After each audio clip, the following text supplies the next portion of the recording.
guinea pig! Hi, I'm Alyne. Welcome to my kitchen. And today I'm making a pineapple upside down cake. Yeah. Now, it might not be the traditional pan to make it in or anything like that, but I'm using what I got. That's all we can do, right?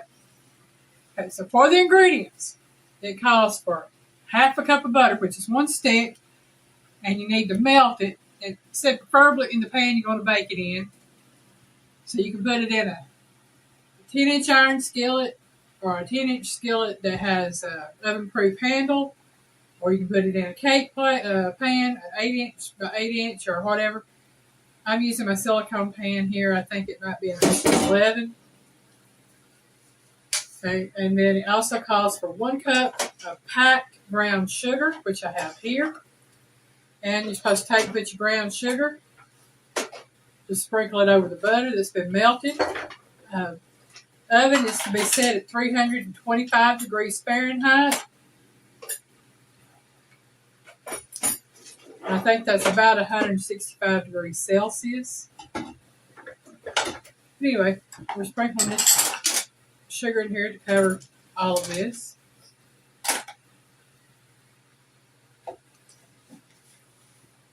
Okay.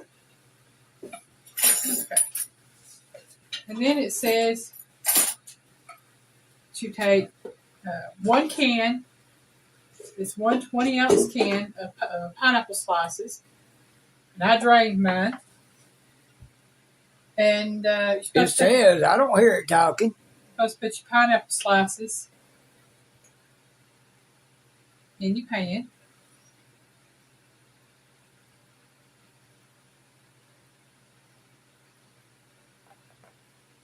And this pan only going to hold 6 slices, so that's fine. And it calls for, it said 10 maraschino cherries. I like having my maraschino cherries. I'm just putting whole maraschino cherries in there. I'll put 1 inside each of the pineapples. And it goes on to say, put it around the pineapple as well. So I got 1 there, I got 1 there.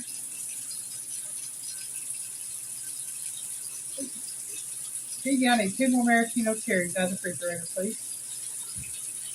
I'm just going to put these in. I'll put it down over the buttermilk in the door.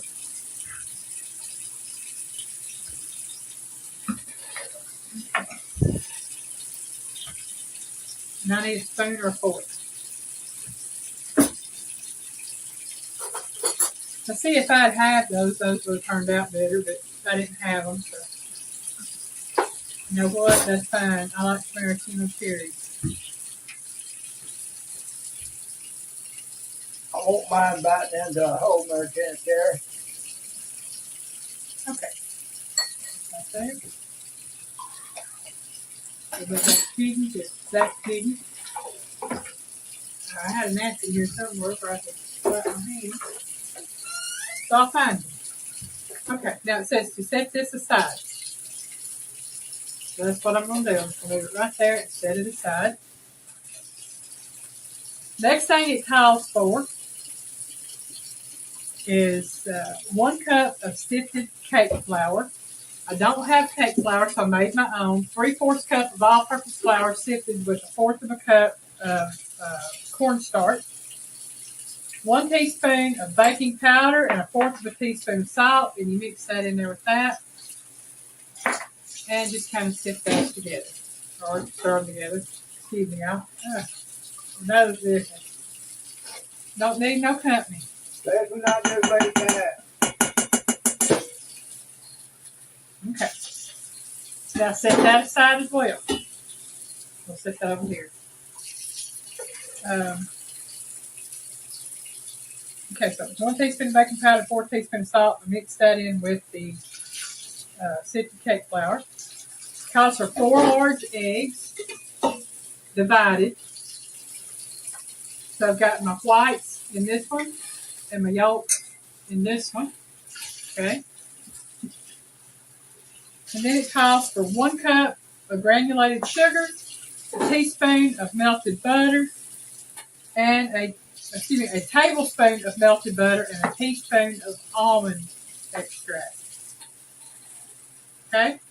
So next thing we gotta do is we need to beat our egg whites to a soft peak. Beat 'em.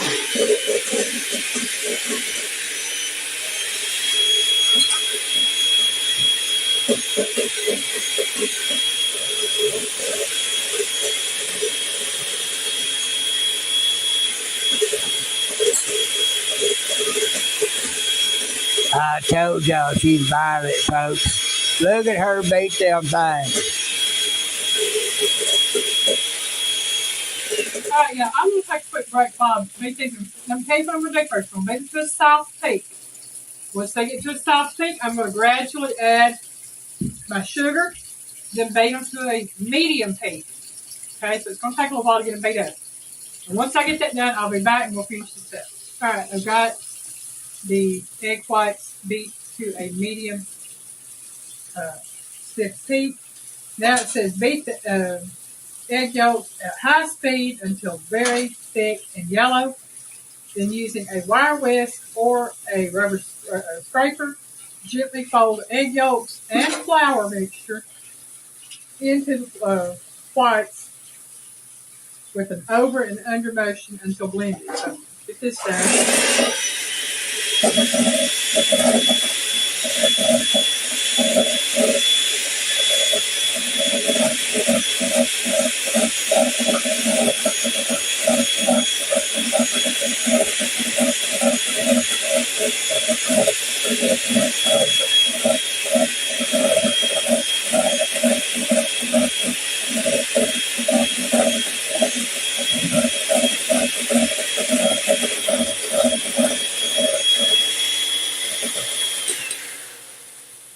Okay. Light and yellow. Well, thick and yellow, I should say. Excuse me. There you go, Piggy. I'll put those right there for you. Okay. Move this up here out of my way. Bring find the pot. I'll put it over here out of the way. Okay. Since I'm going to fold the egg yolk and the flour mixture into the egg white, I'm going to go ahead and scrape this out. Put it in my egg white.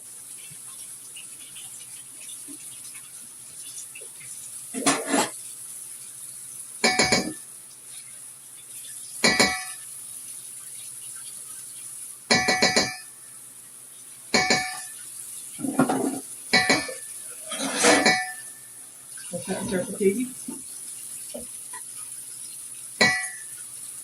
Alright, now we've got the flour mixture. Put that in Turkey Piggy.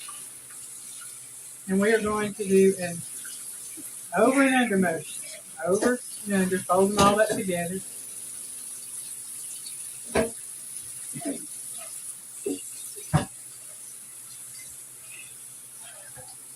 So it's well blended. I think we're basically making a sponge cake out.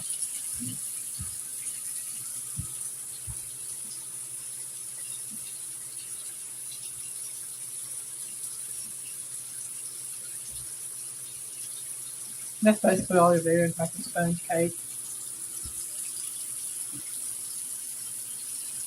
I give them a little flying piggy so they can see what you've done.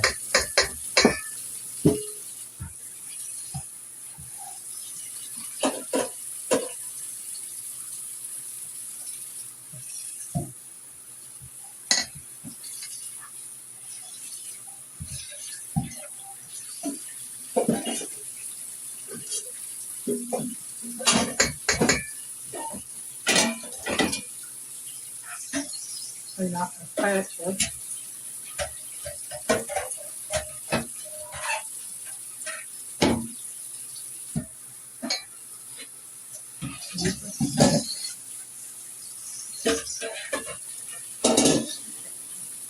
Roll this a couple more times. I think it's ready.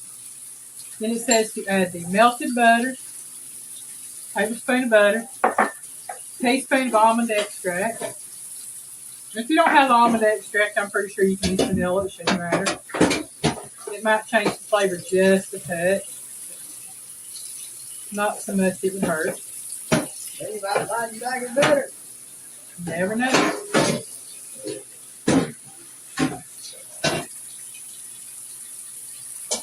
Alright, so that is blended in very well.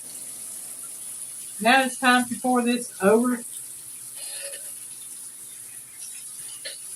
my pineapple. Pineapple, brown sugar, melted butter, all that good jazz.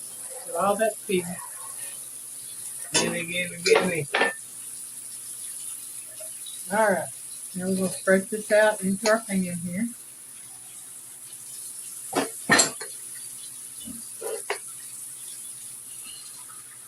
My mom made a few of these years ago. I would never really force you to eat them. I'm not, like I said, I'm not a cake person. But my mama likes them with the pineapple. She needed a video for Monday. Yeah, I need the video for Monday, and I hadn't So even she went and searched it. And then she asked me, what about pineapple upside down cake? I just gave her a smile. Piggy likes pineapple upside down cake. Piggy likes I like cake. sweet. Piggy likes cakes, cookies, pies. I is a piggy for a reason.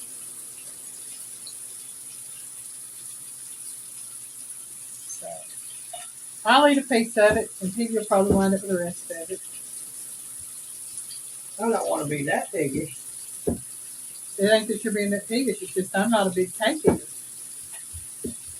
Okay. I have to be in a mood to eat cake.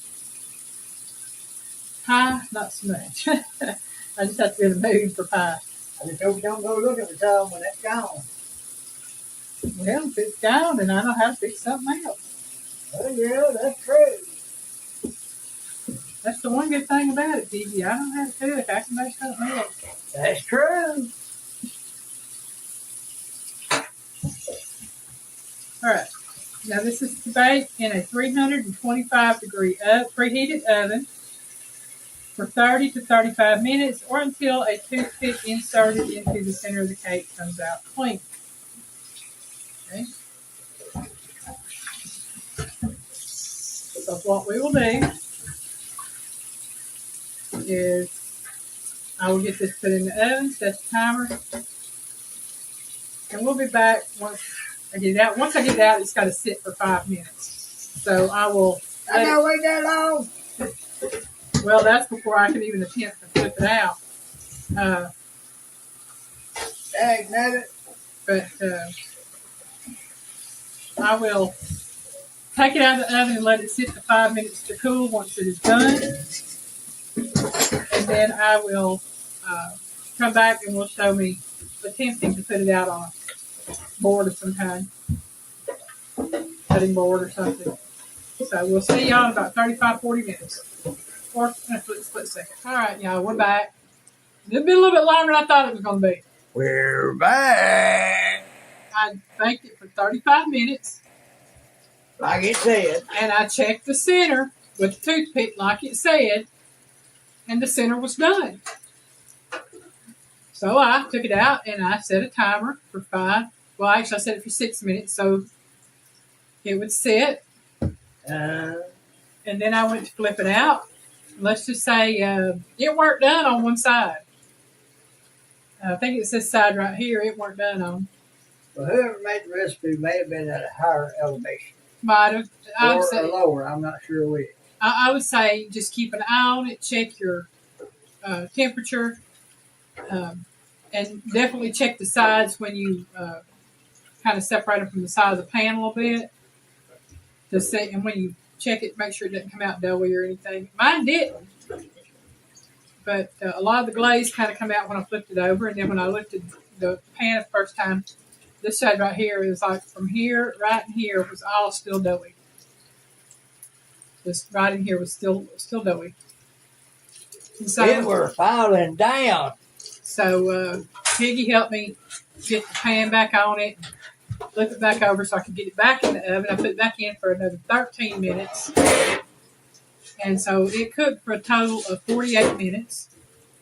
And it is done.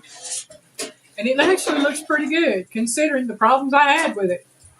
And taking into account, this is my very first pineapple upside down cake, y'all. I was wondering about it because the first time she took it out, I didn't smell it as being done. I didn't smell it. Yeah. I went by the recipe this time. It didn't work. And this time she took it out, I could smell it. Yeah. So, big difference on that. But I'm going to let Piggy get me a picture. This is the picture I'm going to use for my thumbnail. It is. Huh? It is. Yeah. Well. And then I'm going to cut us a small piece and see how it turned out as far as taste-wise. Picture taken. Okay. Y'all know what time it is now.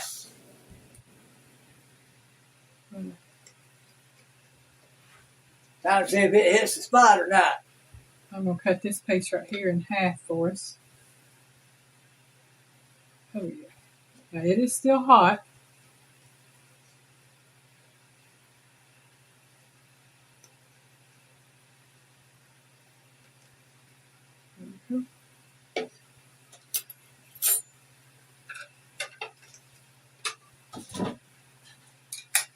Oh, yeah. Give you that. Okay. There's Piggy's piece of cake. If I can get it. There's my piece of cake.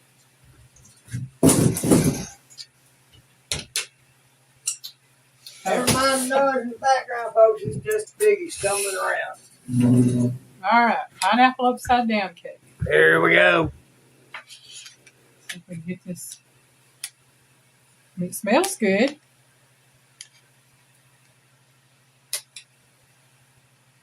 Oh, yeah. Mm-hmm.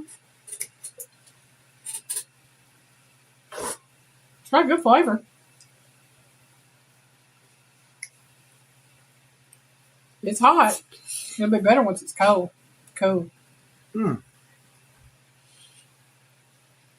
You think, Piggy? Mm-hmm. Well, y'all, there's my cake. Tastes good. All I can tell you is, sometimes we make mistakes in the kitchen. Sometimes we can salvage them. Sometimes we can't. Today, we salvaged it. And it turned out good. Yep, she got it back in the pan. I got it turned over. She put it back in the oven. And now here we are. And got us a good cake. And hopefully Piggy's going to be enjoying this for the next day or so. And I'm going to try.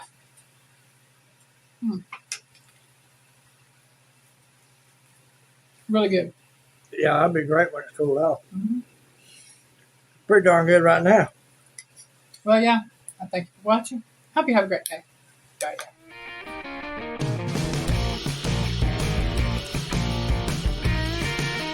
Bye, y'all. Work, fireball.